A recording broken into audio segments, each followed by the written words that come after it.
Hello everyone, welcome to Next Gen Science. This is Priyanka Singh. In our previous video, we have discussed about the general paper syllabus for KVS PGT examination, and today in this video, we will discuss about the subject specific part, that is chemistry syllabus for KVS PGT examination 2025. So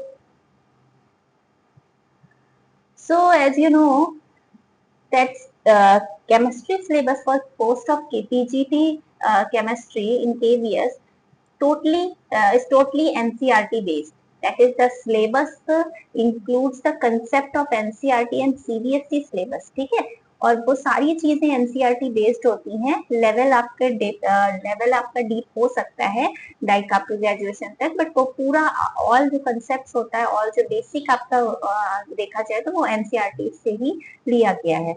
So let's start with first topic, that is basic concept of chemistry.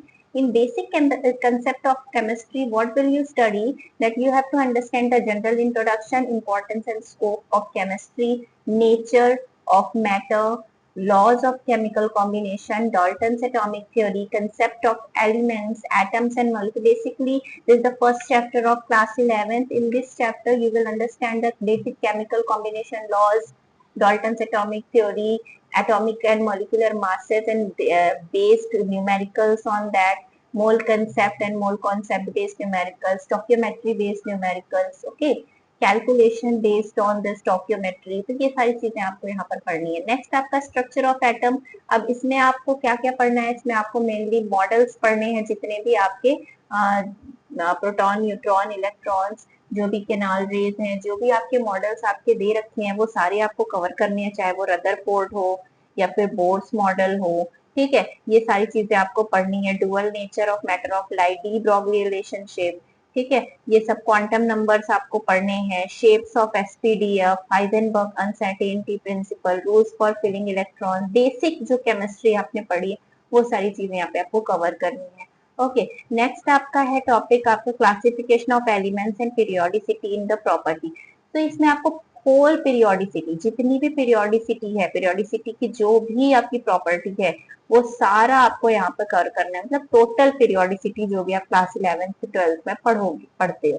ठीक है, next आपके chemical bonding and molecular structure. यहाँ पर आपको जितने भी आपके chemical bonds हैं, वैलेंस इलेक्ट्रॉन्स पढ़ने हैं, आपको इन सब का कंसेप्ट पढ़ना है.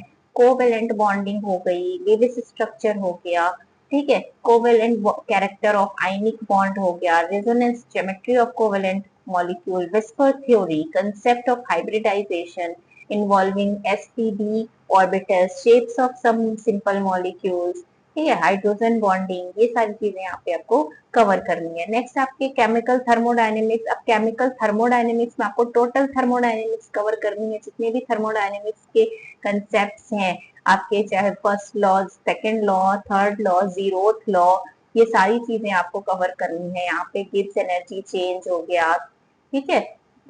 ये सारी चीजें आपको यहाँ पर थर्मोडायनेमिक्स, टोटल थर्मोडायनेमिक्स आपको यहाँ पर कवर करनी है. नेक्स्ट आपका आ जाता है इक्विलिब्रियम. अब इक्विलिब्रियम में आपको इक्विलिब्रियम के physical chemical process, dynamic nature of equilibrium, law of mass action, ठीक है, ये सारी चीजें आपको कवर करनी है. इसमें electrolyte, degree of ionization, strong and weak electrolytes, ionization of acid and base, ठीक है, ये सारी चीजें आपको यहाँ पर देखनी है. हाइड्रोलिसिस ऑफ सॉल्ट, काफी क्वेश्चंस पूछे जाते हैं. नेक्स्ट आपकी रिडॉक्स रिएक्शन. रिडॉक्स रिएक्शन एक पर्टिकुलर टॉपिक है, अगर आप देखोगे केमिस्ट्री में, एनसीईआरटीज में, तो यहाँ पे रिडॉक्स रिएक्शन भी आपको कवर करना है. नेक्स्ट आपका आ जाता है ऑर्गेनिक केमिस्ट्री. ऑर्गेनिक केमिस्ट्री में आपको सबसे पहले तो सब बेसिक प्रिंसिपल्स एंड टेक्निक्स. अब सब बेसिक प्रिंसिपल एंड टेक्निक्स में आपको क्या पढ़ना है? General introduction, methods of purification, qualitative quantitative analysis, classification पढ़ना है. IUPAC nomenclature. IUPAC nomenclature most important है. आपको पूरे IUPAC नॉमेनक्लेचर आने चाहिए, जो आपके पूरे टॉपिक हैं, आपके एरीन तक, हेलो एरीन तक, हेलो एल्केन, हेलो एरीन तक, सारे आपके नॉमेनक्लेचर आपको आने चाहिए.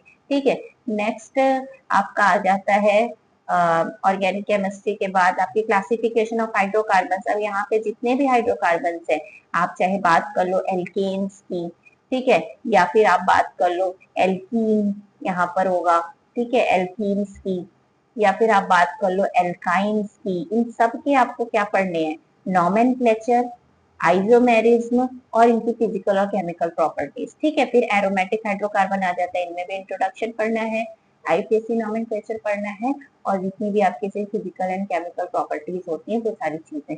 ठीक है, सोल्यूशंस में आपको क्या पढ़ना है, टाइप्स ऑफ सोल्यूशंस पढ़ने हैं। ठीक है, टाइप्स ऑफ सोल्यूशन हो गया, ठीक है, और उनकी क्वालिटेटिव प्रॉपर्टीज हो गई, ये सारी चीजें आपको पढ़नी है, osmotic pressure, determination molecular mass, ठीक है, ये वॉन्ट ऑफ फैक्टर, ये सारी चीजें।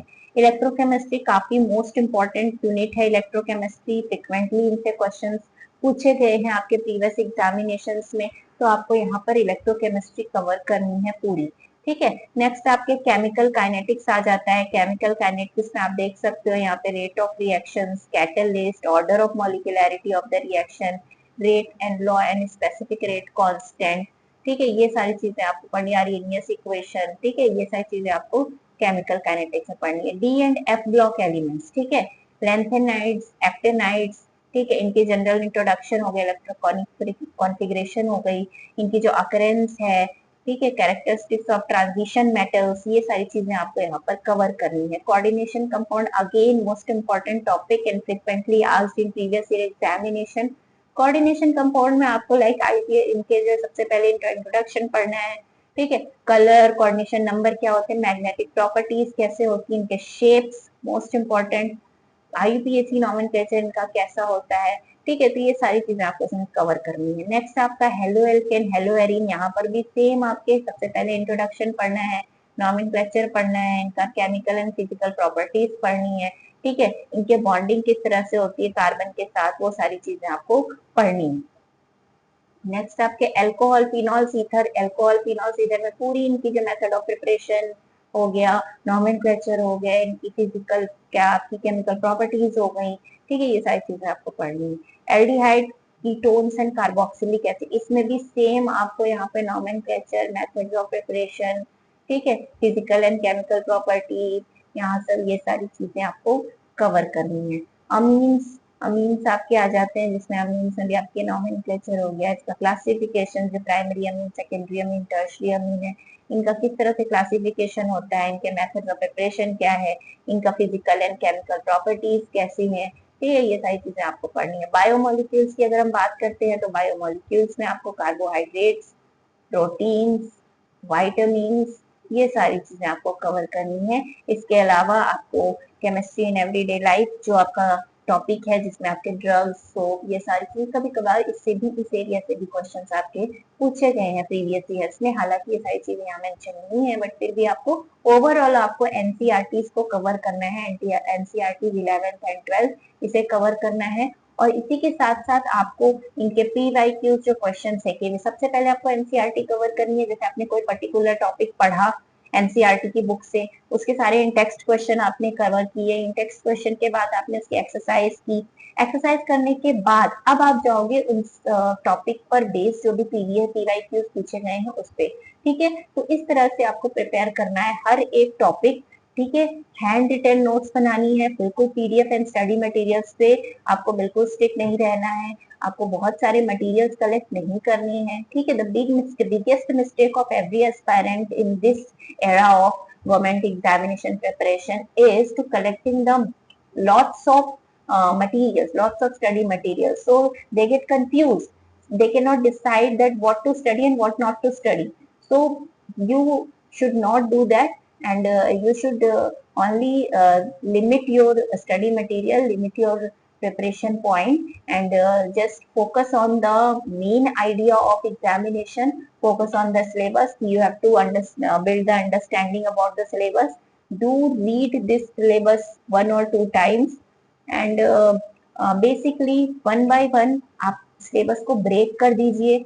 उसमें एक चैप्टर है, जैसे अब बेसिक कंसेप्ट ऑफ केमिस्ट्री है, ये पूरा एक टॉपिक है, ठीक है, पूरी यूनिट है। अब इसमें हम एक साथ थोड़ी ना ये सारी चीजें पढ़ेंगे या एक साथ थोड़ी रिवाइज करेंगे, हमें ब्रेक करना पड़ेगा। जैसे डाल्टन एटॉमिक थ्योरी हमने एक दिन पढ़ी, ठीक है, अब डाल्टन एटॉमिक थ्योरी आपने पढ़ ली, डाल्टन एटॉमिक थ्योरी को अगले दिन रिवाइज कर लो। ठीक है, डाल्टन एटॉमिक थ्योरी को पीवाईक्यूज जो भी पूछे गए इससे रिलेटेड वो आपने 3-4 पीवाईक्यूज कर लिए, तो इस तरह से आपकी कंसेप्ट भी बिल्ड होगा और कॉन्फिडेंस भी बिल्ड होगा।